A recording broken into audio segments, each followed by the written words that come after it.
Lane, I was talking to you earlier about the type horses and what I want to do, Lane. I want to put your full name. And you tell everybody your full name. My name's Lane Peabody. I'm from Brevard, North Carolina.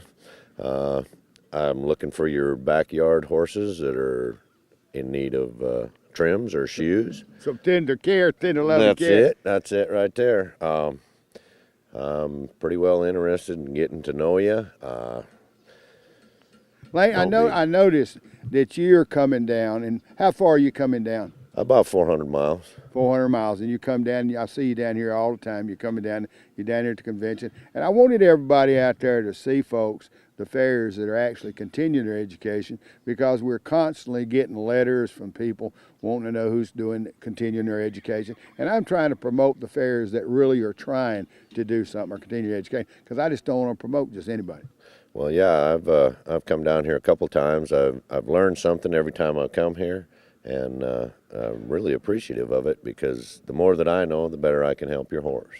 Let me ask you something, Lane. Now, you, when you're doing it, I want to put your name and phone number up where everybody can call, but the one thing I was going to ask you was, very seldom I hear somebody say, I just like to do the backyard horses. Do you get along with those folks better, or what's the reason? Well, the people seem to be a little bit more laid back. You know, they're not in quite such a big hurry. You look like a laid back fella there. They're not in such a hurry, you know, and me, I'm slower in smoke, so that works out pretty good that way for me. So you're just not in a big hurry. Yeah.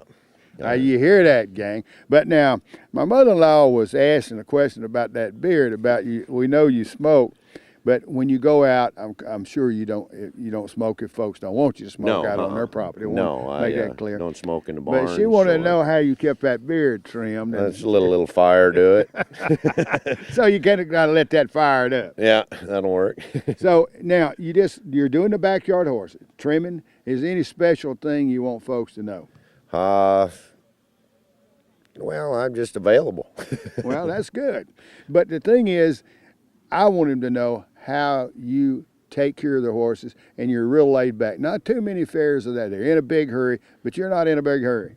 No, I find that the more time I take, I do a better job. If I get in a hurry, you know, and then you got to change things again, and you have to go back and redo things, and I would just as soon do it right the first time. How far away from where you live, we're going to take where you live there, how far away from where you live do you go or travel when you're shoeing and trimming? About 50 miles. 50 miles? Yeah. Most of the farriers are trying to stay within that 50 miles. Gas? Yeah, gas and time and the roads. You know, I live where the roads are kind of crooked, so it takes me a little longer to get there. Let me ask you another thing. Like, do you do a heck of a lot of horses, or you do a small amount where you can take care of the horses better? I'd like to do a smaller amount where I have the time to devote to each individual horse. You know, that's good to hear. That's what I used to do when I was out shoeing. And I just right up front with a customer, I'd tell them, look, I don't do 10, 12 horses a day simply because I want to have the time where if you have a problem that afternoon, I maybe come back, because generally about 4 to 5 hours is all I'm going to work. Yeah, I don't like I'm a little lazy on the lazy side. Well, that's something you and me got in common then. Well, anyway, we're just tickled to have you on the show. And I'm tickled that you continue your education, and I think all the farriers out there should pay more attention about continuing their education, because the horse owners demand it, and you should charge a little bit more. And gang, you have to charge a little bit more to get professional farriers to do the work, and that's what folks are looking for, and that's what we're telling the farriers today. Lane, it's just tickled to have you on the show. I'm glad to be here. And man, I just enjoy it. I'll tell my mother-in-law about that beard deal. All righty then. Hang with us, gang.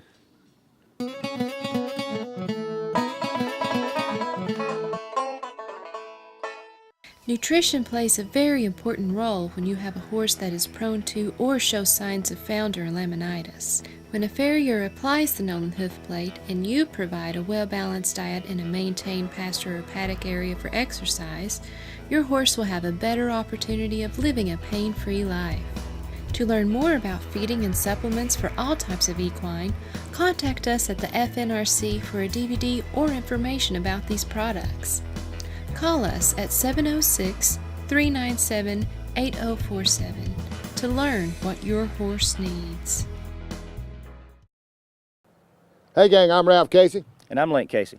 You know, 15 years of research here at the Research Center. We've got something every horse owner that ever owned a horse or you're going to buy a horse, you definitely need. And here's some of the things you're going to learn, gang, that's important that you should know about the Grammar School of Shoeing and Trimming. You're going to learn what causes stumbling, overreaching, elbow hitting, forging or clicking, crossfiring, scapping, and the most dangerous, speed cutting. And guess what, gang? It's going to show everything that your farrier should know or you should know about your horse, and here it is. It's a DVD free for the asking. Every horse owner can get this, or farrier, or anybody out there. It's free. You can see the number right there on the screen, gang, and we're encouraging you to get it. It's going to be something you're just going to cherish from now on. Thank you. Hey gang, hey gang, hey gang, hey gang, hey gang, hey gang, hey gang, welcome to Horseshoe'en Time, Let's Talk.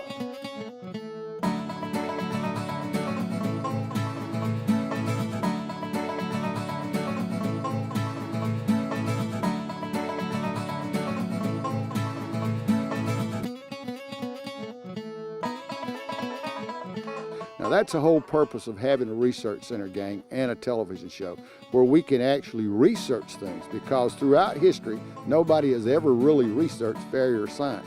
And for the first time, the farriers and the horse owners come together and built a research center wherein that they could investigate products, they could investigate new ways of shoeing to help protect and keep our horses healthy.